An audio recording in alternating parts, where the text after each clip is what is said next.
This episode of Unqualified Opinions is brought to you by Hirechain.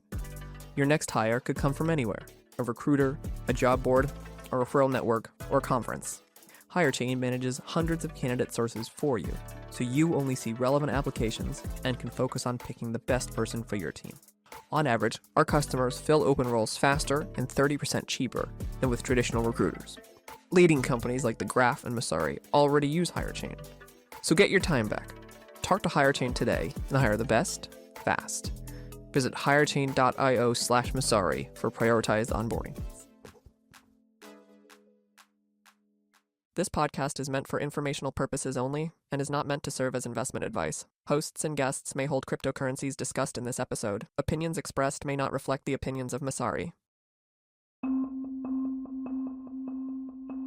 I can promise you that Scarlett Johansson had nothing to do with the making of this podcast. Knowledge work is basically just a bunch of people with email, spreadsheets, PowerPoints, communicating the status of a power plant or whatever in China to the business head in America, okay? AI, you can think of it kind of like the steam engine. Instead of just pumping coal, wood, whatever it is, we're now pumping knowledge work, and it's going to increase at a rapid scale. Every business is looking at how they can use AI. We use AI to help us make these podcasts. As a remote team, it helps us work more efficiently. But it's not just businesses that are using AI tools. A growing number of AI apps are targeting consumer use cases. Many you are likely already familiar with: image generation, music generation, video generation. But a very rapidly growing number of users are also using AI companion products, and at engagement rates on par with major social media companies. So right now we're sort of at the very early stages of this, of course. And there's effectively like two factions which I think through this. On the infrastructure side and then on the consumer side. So on the infrastructure side, how do you train, fine tune, even call the LLMs, host the data, etc.? This is a huge unsolved problem right now. OpenAI effectively just dominates all of this. 2 weeks ago, OpenAI announced its product updates for this spring. And while the improvements may have gotten lost in other noise, what OpenAI has chosen to prioritize over the past few months is extremely telling about where the everyday person might see the most growth in AI over the next few months, and how teams working in the AI quarter of crypto might respond. I'm Seth Bloomberg, and here's the story.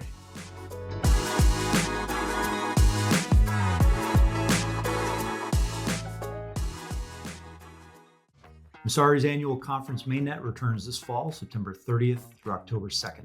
Now in its fourth year, Mainnet is the largest annual crypto event in New York, featuring leaders from crypto, Wall Street, and Washington. Join 3,000 attendees this year to hear from leaders like Kathy Wood, Hester Peirce, and Chris Dixon talk about what's in store for this year, 2025, and beyond. We'll cover the explosion of real-world assets on-chain, the industry's physical infrastructure, the codependent relationship of crypto and AI, the continued growth of smart contract platforms, acceleration of institutional products. We've got it all. Mainnet's your opportunity to meet hundreds of projects shaping the future of crypto and the institutional investors and capital allocators helping to fuel their development. You can enjoy a 20% discount using discount code MSARIPOD when registering at mainnet.events.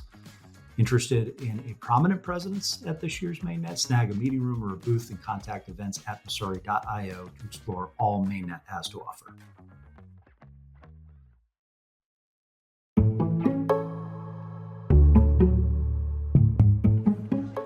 Right now, there's either a kind of open source, you do your work, you put it out, and everybody can use it, and you don't receive any value from it.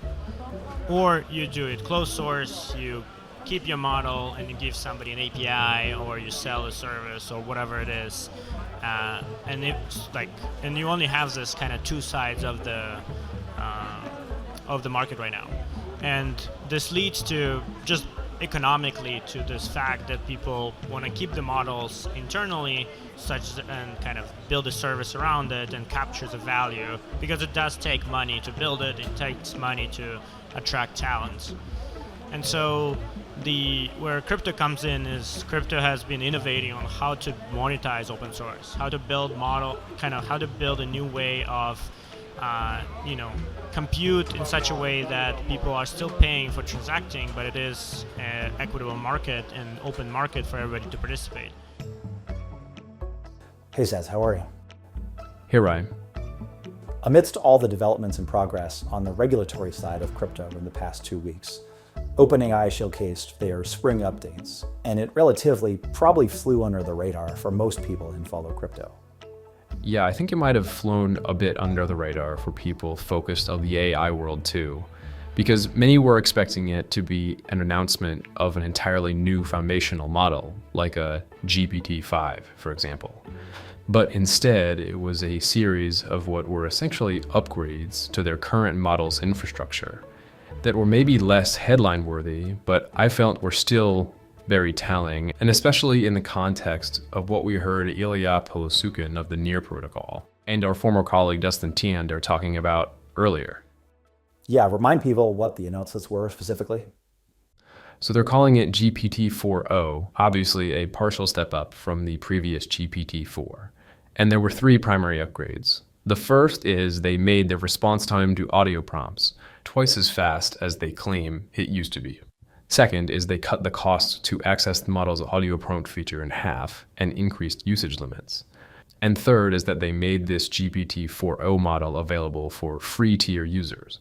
So now the free version of ChatGPT will have access to the text and image functionality driven by GPT-4o. There are also some rumors that ChatGPT will soon be natively integrated with Apple devices. So to me, these updates, which are all improvements to both foundational performance and also distribution, are a pretty clear sign of OpenAI's interest in serving the consumer market. So far, their revenue focus has primarily been on selling B2B, but these announcements are much more geared towards serving apps who target the consumer. Like what use cases exactly? Well, general assistants, this is what ChatGPT is, are right now the most dominant use case. Something close to 70% of traffic on generative AI products falls into that category today. I think most people would guess that. But beyond that, people would also guess that content generation and editing tools, things like Midjourney, are pretty high up there and may be right. But actually the second most commonly used function, almost 15% of total traffic, is used for companion apps. Think AI-based boyfriends and girlfriends, but it can also include things like AI-based teachers or therapists. The most popular of these is Character.ai, which reports that each of their users average 300 sessions per month, or about 10 sessions per day. 10 sessions a day is definitely higher than I would have expected. Yeah, that's according to Andreessen Horowitz beta. And for what it's worth, it's a real outlier. Most other apps, even other companion apps, average something like 1 session every other day per user. So this engagement is obviously very compelling for consumer apps, but so is the monetization of it. 90% of these AI apps are already generating revenue, and on average at a higher amount per user than non-AI apps. For example, non-AI apps like Calm, Headspace, Duolingo charge users $10 per month. On the flip side, the average AI app in Andreessen's dataset is able to charge over $21 per user. The implication here being, of course, that these AI apps are providing more value and customers are willing to pay more for them. So obviously people in the crypto AI world have noticed this. Yeah, obviously they have, and there are a bunch of projects who are building similar services, general assistants, companion apps. But without naming them all, I think this is where we need to bring the tensor into the conversation. So the tensor, for those who aren't familiar, is a crypto-based AI project that has gotten a lot of hype. It gives a way for all the pieces of an AI product to exist separately, open source, and provides continuous incentives to continuously build better pieces of the stack. So, and this is incredibly oversimplified, but imagine all the different teams within OpenAI. There are teams that pre-process user prompts, teams that work on various models such as text-to-text, text-to-audio, text-to-video, and teams that stitch all those outputs together. All those different teams work together to make a cohesive consumer experience. In OpenAI, those teams are all managed and incentivized by OpenAI's internal management, and whatever transparency they give us about how those models are made is also entirely up to OpenAI's management. What BitTensor has built is a system that allows those teams to still work together to build all the individual elements of a cohesive product, but do so in a way that enables A, open source models so the public can see how they work, and B, the incentives are clearly laid out in public. So obviously this is a debate around open source versus closed systems, which can be an incredibly broad and wide-reaching debate. But just walk us through some of the pros and cons in this case specifically as they relate to consumer AI. Yeah, I really do think there are benefits and drawbacks of each model. This is absolutely not a one-size-fits-all situation. The benefits of open source are very much aligned with the broader narrative around the core benefits of public blockchains. Open source AI models enable users and developers to transparently understand the technology they are using and further extend on it or even fork and modify it as needed. With BitTensor, projects can incentivize more specialized teams or developers to keep improving on these open source models.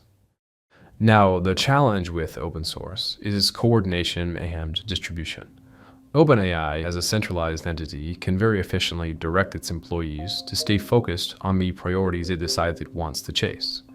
And once it achieves scale, as a centralized entity, it's much easier to negotiate deals to get its product in front of as many users as possible, like it's potentially doing with Apple. But BitTensor, as a principle, doesn't control final products. The community can build incentive structures to incentivize certain things. This is what's really interesting about the crypto piece of BitTensor that theoretically changes the conversation around open source from non-crypto projects.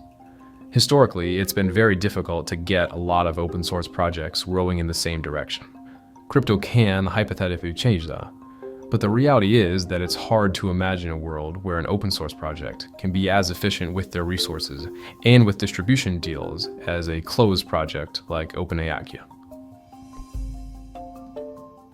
As OpenAI gains distribution and rolls out new products, and also maybe finds itself in some PR nightmares like the one with Scarlett Johansson that came to light last week, it will be highly interesting to see how the public, OpenAI's distribution partners, and enterprise customers react to the choices. If those stakeholders don't like some of those choices, it will also be interesting to see whether open source models gain some favor with the public as they can provide a more transparent alternative. Seth, thanks.